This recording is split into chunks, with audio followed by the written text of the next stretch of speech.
Yahoo minasan, welcome back again with Mr. K di sini.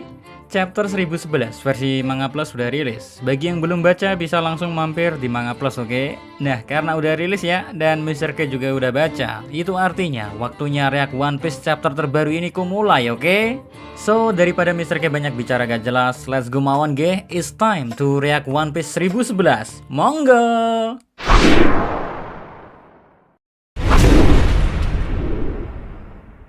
Judul chapter 1011, Balas Budi Sup Kacang Merah. Baca judulnya di sini membuat Mr. K jadi lebih mengerti apa maksud dari judul chapter ini daripada saat Mr. K baca spoilernya.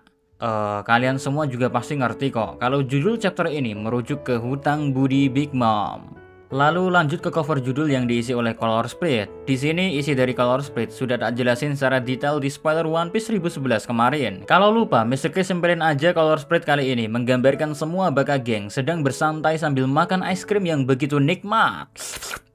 Puasa-puasa. Oke, sekarang langsung ke menu utamanya aja, ge. Eustace Kid dan Killer terlihat sedikit terkejut dengan kilatan-kilatan petir yang berada di sekitar Big Mom. Melihat hal tersebut, mereka berdua pun memutuskan untuk mundur terlebih dahulu. Di sini ya, Eustace Kid kebingungan dengan asal-muasal dari petir yang dimiliki Big Mom ini. Karena seperti yang kita ketahui bahwa Zeus yang bisa menghasilkan petir sedang terkurung oleh kekuatan Eustace Kid. Killer dan Kid masih kebingungan dengan apa yang sebenarnya terjadi. Ladalah si emak-emak seksi ini malah langsung maju dengan homies barunya yang bernama Hera dan langsung saja melancarkan serangan petir besar Fulgora untuk ngetes seberapa kuat Hera. Imbasnya, serangan tersebut sukses mengenai Eustace Kid dan Killer, terlihat pula sampai menembus tengkorak Onigashima. Gila sih kekuatan dari Hera, homies baru Big Mom ini. Cuma sayangnya di sini kita gak dikasih lihat proses pembuatan si Hera ini. Apakah dia terbentuk dari petir-petir yang sedang bergemuruh? Atau sama seperti Zeus yang merupakan awan, namun bisa menghasilkan petir? Well, mungkin nanti Oda Sensei juga akan lebih banyak memperlihatkan momen-momen si Hera ini ke depannya. Yang hanya kita tahu dari Hera ini, karakternya cewek. So, tinggal kita tunggu saja bagaimana wujud asli dan kekuatan asli dari si Hera ini, oke? Oh iya, sebelum Mr. K lanjut, di momen Kid dan Killer melihat Big Mom punya petir lagi, kayaknya menjawab rasa penasaran Mr. K di chapter sebelumnya ketika Kid dan Killer melihat awan aneh. Kemungkinan yang dilihat Kid dan Killer saat itu adalah proses pembuatan Hera. Mungkin gak ya? Sudahlah, yang penting diriku ini gak terlalu penasaran lagi. Next, kita pindah sebentar ke atas Onigashima. Akhirnya, di sini Zeus terlihat berhasil meloloskan diri dari kotak buatan Kid. Hal ini terjadi karena melemahnya kemampuan Eustace Kid yang baru saja terkena petir dahsyat dari Hera. Ini artinya kekuatan buah iblis Kid juga punya pengaruh ketika kesadaran Kid sendiri terganggu ataupun saat kena serangan secara frontal. Lanjut pindah ke posisi Lau yang melihat Zeus berhasil lolos pun merasa kalau Zeus kembali ke Big Mom bakal bikin keadaannya lebih runyam dan merepotkan. Makanya dia langsung gercep melakukan Shambles berpindah tempat dengan Zoro dan Zeus. Tentunya sebelum pindah, Lau memberitahu Luffy bahwa dia akan pergi dan meninggalkan Luffy berdua dengan Kaido. Guys, Luffy dengan santai cuma menjawab no problemo. Sementara itu Kaido yang terkena hajar oleh Luffy pada chapter sebelumnya terlihat sudah mulai berdiri dan bangkit. Bahkan bisa-bisanya si makhluk terkuat ini bangkit sambil tertawa dan berkata bahwa semakin sulit keadaannya, Luffy malah terlihat lebih gembira. Wah, kayaknya Kaido gak tahu guys seberapa gila Aur Baka Sencho ini yang selalu saja mampu berdiri meski melawan orang yang jauh lebih kuat. Perkataan Kaido itu pun hanya dibalas dengan senyum Luffy yang khas. Kaido pun langsung mencoba mengambil inisiatif serangan. Tapi sepertinya serangan Kaido sudah terbaca oleh Haki Kenbun masa depan Luffy. Jadinya Aur Baka Sencho juga mulai bergerak untuk mengcounter serangan Kaido. Keduanya pun langsung bergegas untuk melancarkan serangan dan akhirnya benturan besar antara Kanabo Kaido dan sendal japit Luffy terjadi. Benturan antara kedua pengguna Haki Hausoku pelapisan ini pun menciptakan gelombang kejut yang sangat besar di atas tengkorak Onigashima. Mr. K sebut Haki Hausoku pelapisan biar mudah ngebayanginya aja ya, karena kalau mengacu pada fakta manga yang telah ditunjukkan baru-baru ini, Haki Hausoku memang bisa digunakan untuk melapisi senjata ataupun tubuh layaknya Haki Buso saat digunakan. Di pikiran jadi kebayang-bayang nih. Semoga saja episode animenya digarap seperti kejadian saat episode 957 trending. Kalau iya bakal gila sih momen pertarungan Kaido dan Luffy ini. Walau kita harus sabar nunggu episode animenya sekitar 1 tahun lagi. Sampai jumpa di tahun 2022. Next, balik lagi ke posisi Eustace Kid dan Killer yang usai kena serangan Fulgura dari homies baru Big Mom Hera. Ternyata mereka terlempar ke lantai 3 kastil Onigashima. Serangan Hera tersebut bahkan membuat lubang yang sangat besar di kastil Onigashima. Namun, Kid dan Killer langsung menyadari kemungkinan Big Mom masuk ke lantai yang berbeda dari mereka sangatlah besar ya. Karena tidak mengetahui arah terlemparnya Kid dan Killer, mereka pun langsung memutuskan untuk turun ke lantai bawah untuk mengejar Big Mom. Hal ini dilakukan agar Big Mom dan Kaido tidak bersatu kembali.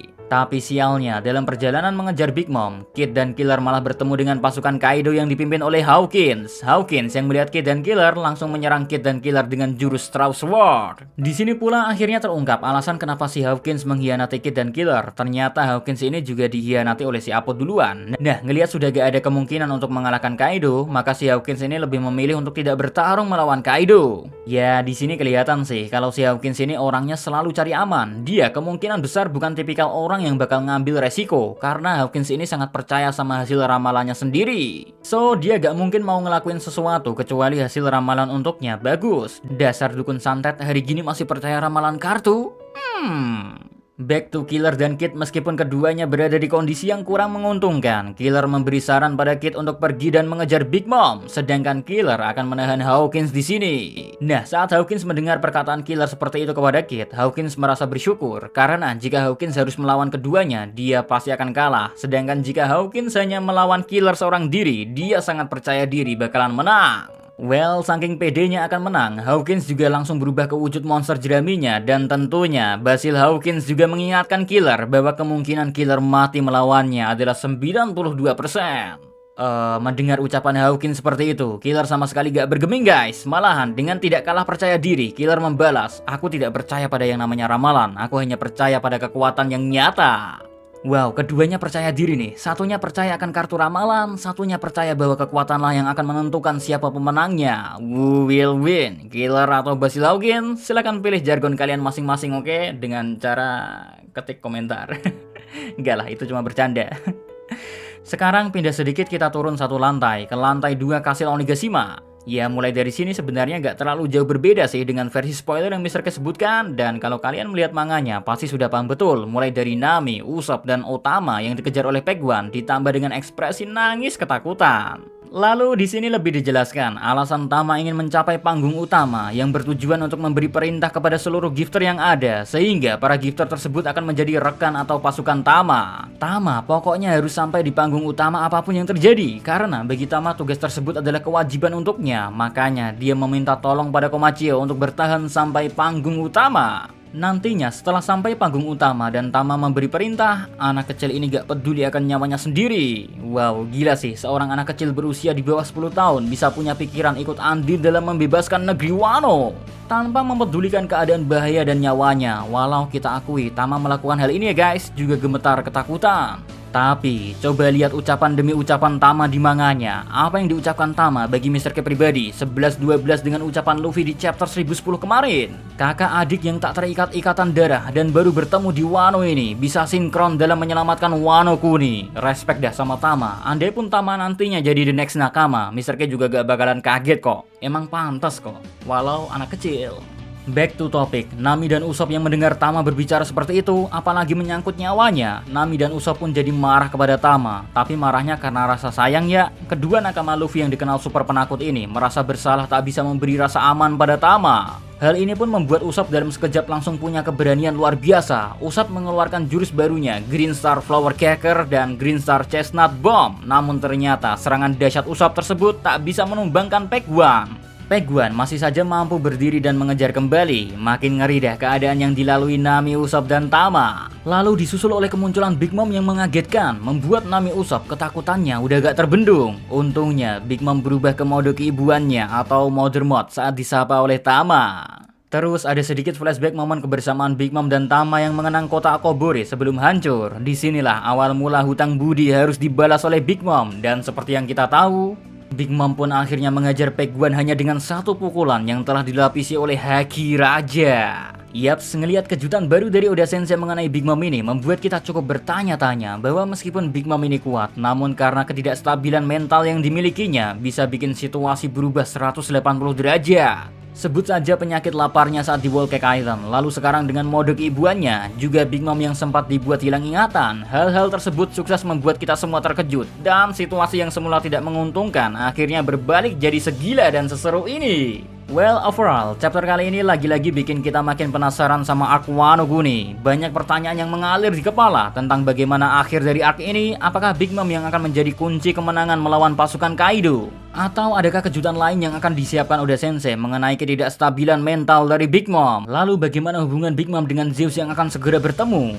Akankah Zeus menjadi milik Nami? Ya, semua pertanyaan tersebut masih harus ditahan dengan sabar karena seperti yang kita tahu, manganya sendiri akan libur selama 2 minggu ke depan, nongol lagi 9 Mei.